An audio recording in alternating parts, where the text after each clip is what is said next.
Hello and welcome to a fish curry recipe video. So to start, here we have our ingredients. So we're going to start by adding some butter into a pan.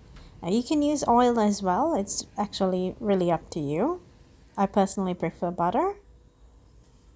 So I'm just going to add that and wait for it to melt. Now once it's melted, I'm going to add this mix, which is garlic, onion and chili.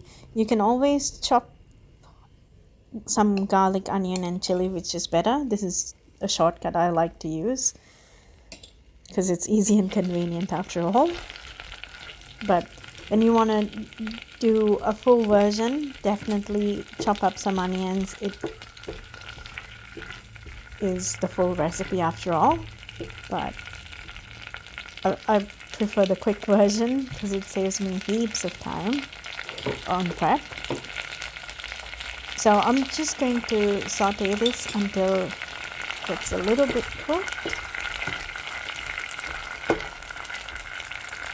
And then I'm going to add some tomato. Now again, chopped tomatoes are good, but I'm just doing everything a little bit quicker. I'm adding some tamarind. Again, with everything you can use fresh items. I'm doing a shortcut version because I like to just throw everything in really quickly. Now I'm adding some coconut milk. Now you can use light coconut milk. I'm using the thick full coconut premium version, but that's again really up to you. Adding some roasted curry powder, some garam masala for flavoring. Now you can use unroasted curry powder as well, but you'd have to roast it. And I'm adding some chili powder. Now with chili powder, really decide how much you want to add based on your personal preference. Usually I would recommend half a teaspoon to a teaspoon of chili powder, 2 teaspoons of curry powder, and half a teaspoon of garam masala. Now I'm adding the fish, but remember to strain the water before you add the fish in. And also maybe break it up before you add it into the stove.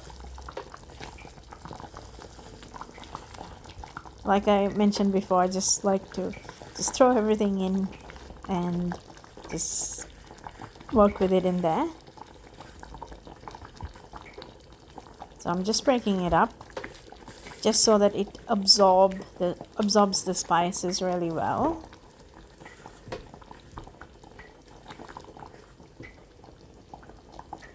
Now I'm just going to let that cook while I add some salt in it. Salt brings out the flavor as always. Here's some pepper. And I'm adding some water. And I'm just going to let that cook for a bit, usually around 7 minutes. Once it's cooked, here it is on a plate and in a bowl. Enjoy. Hope you enjoyed this video. Do like, share and comment. Have an awesome day.